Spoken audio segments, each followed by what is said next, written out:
Hello, high schoolers. This is Skill Builder 11, and this week we are going to talk about counting rhythms with 16th notes.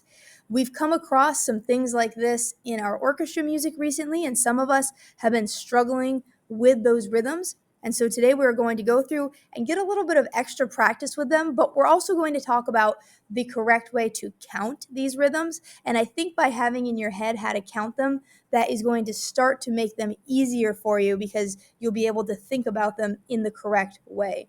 And so I have here for us to look at today 2 rhythm rumblers. These are from a website called 3minutetheory.com, and they were nice enough to give us a free 3-month trial of their program. And so if you have other questions or things you'd like to explore in music theory, even if it's on your own, not as part of a skill builder, let me know and I can send you some of their lessons, and they have online games and all sorts of cool things to check out. So if you would like to take advantage of that, we have it for 3 months. But today we're looking at a couple of the rhythm rumblers. They have several pages of these. I've just taken a screenshot of the 2 I would like to focus on. But before we look at those, let's go down to the bottom of the page. And we have our friends, the Country Bears here. Of course, this was not part of the 3-Minute Theory content. This was added by me. I know we love the Country Bears this year, and the Bears do love to sing. So they are going to help us with looking at these rhythms. So let's start up here with our quarter note. And this is going to be really basic, but just to make sure we're on the same page, if we are in a time signature like 2/4, 3/4, or 4/4, the quarter note gets 1 beat. When you count the quarter note, it gets a number, 1, 2, 3, 4. And so I know it's about to look like I'm doing math, but just to make things super clear, I'm going to put underneath the quarter note an N for number, because depending on which beat the quarter note falls on, you'll give it a different number. So we're going to call that N. If we move down to our eighth notes, we know that an eighth note is exactly 1/2 of a quarter note. So the first eighth note will fall right where the quarter note fell. That will get the N, whatever number the beat is. And then the second eighth note will get the syllable and. This should not be new to you. When we count eighth notes, we count them 1 and 2 and 3 and 4 and. Now let's move on to the 16th notes. So just like how the eighth notes were 1/2 of a quarter note, each 16th note is 1/2 of an eighth note, which is another way of saying that each 16th note is 1/4 of each quarter note. So the first 16th note still falls right where that quarter note starts, so that will get N, whatever number beat we are on. This second 16th note would fit within this first eighth note. We don't have a syllable for that yet. We'll come back to that in a minute. This third one would fall where this eighth note fell. So that means this third 16th note will be and then we don't have a syllable yet for the fourth 16th note. What we call these 2 notes are E and A. So an E and an A. And no, I didn't make this up because those are my initials. That really is the way that musicians count 16th notes. So we have the number E and A. When you count 16th notes in a measure of 4/4, it's 1 E and a, 2 E and a, 3 E and a, 4 E and a. All right, now let's look over on the right-hand side. These are a little bit more complicated. So up here, we have an eighth note with 2 16th notes. Now, we have always started with the number, so we will do that again. This is a full eighth note. So this is going to include the N and the E, right? Because this eighth note up here is 2 16th notes, so it would be the N and the E. So we don't need to have to say E, although if you wanted to put it in parentheses just so you could think about that's where that is, you can. That leaves these 2 16th notes to be and So it's number and 1 and a 2 and a 3 and a 4 and a. And notice how when I say that, the number is longer. That first note, the eighth note, is twice as long as these 16th notes. Then down here we have the reverse. We have number E, and then the is the silent note here because it is contained within this eighth note, right? This eighth note contains the and the So 1E and, 2E and, 3E and, 4E and. This is probably the most challenging of all the ones we looked at today.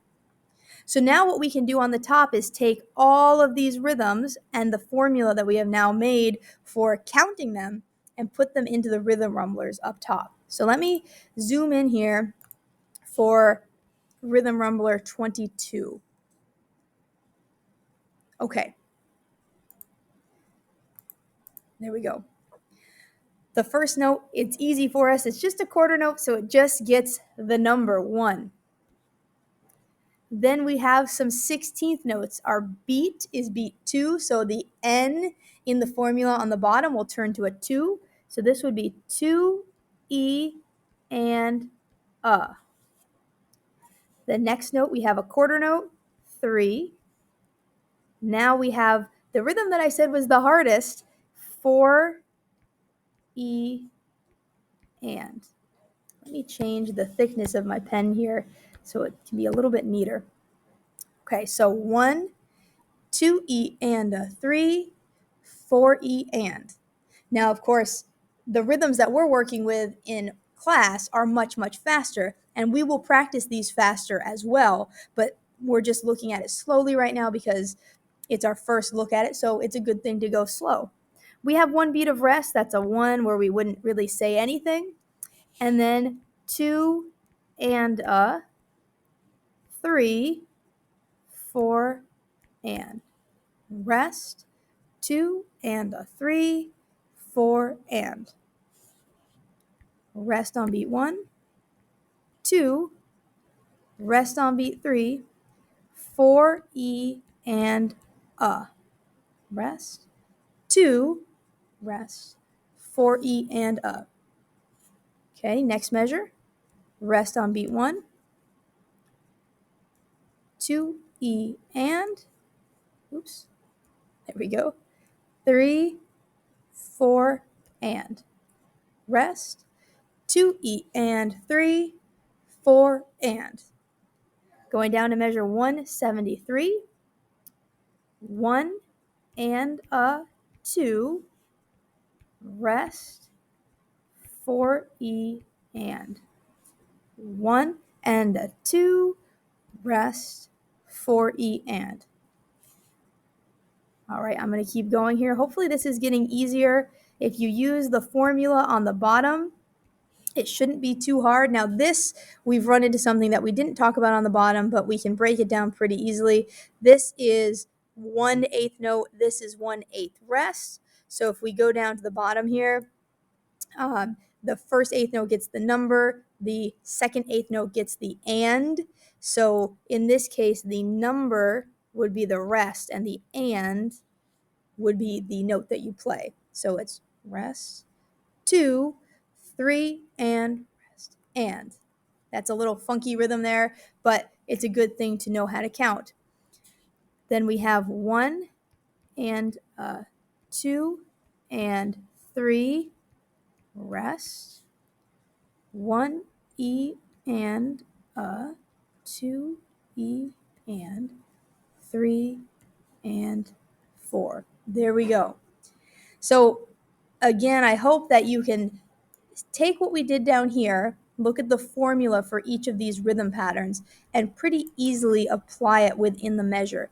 The biggest thing you need to be able to do is identify which beat it falls on. And as long as you're starting at the beginning of the measure, you should easily be able to figure out which beat those things fall on. Okay? Let's take a look now at number 23. I am not going to do this whole thing. I'm just going to show you 2 things that are different than what was up in number 22. Then I will leave you to do 23 on your own. And I have one more thing to show you that will help you do some practicing at home on your own. I want to quickly look at the first measure here. The beginning is easy. 1, 2, E, and A. Now this dotted quarter note. We didn't talk about dotted quarter notes down here, but A dot after a note means you add exactly half the value of that note to the note. So we have a quarter note. The dot means you add half of a quarter note to it. So half of one is half. Think about if you had one whole pizza and you ate half of it, how much would you have left? You'd have half left. So we would have 1.5 beats, which means it's one quarter note and 1/8 note. So when we go up here, this takes beats 3 and 4. That's 3/8 notes. I shouldn't have put that in parentheses. Hang on a second. 3 and then the and 4 are in parentheses.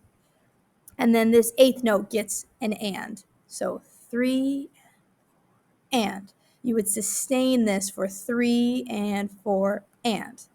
Okay? That's one funky thing in number 23. The other thing, and this should be pretty simple, is down here there is a half note. We didn't talk about them on the bottom, but a half note is 2 beats, so you would sustain it for beats 1 and beat 2, which would make this next quarter note beat 3, and I'll let you handle these eighth notes on your own. So those are the 2 rhythm rumblers we are working on.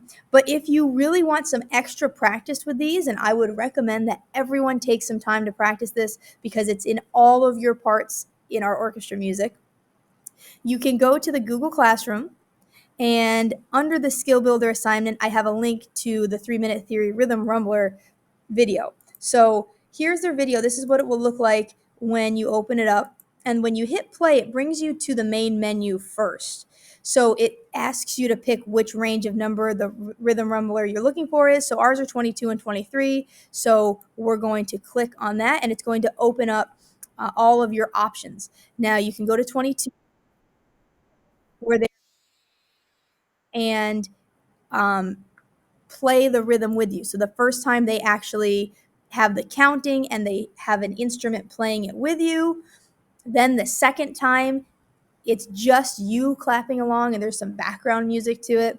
And they do get faster. And I'll tell you, by the end, it's so fast that even I was really having to think to keep up with it. And so if you can do this at the end, the last round, then our orchestra music will be a piece of cake for you.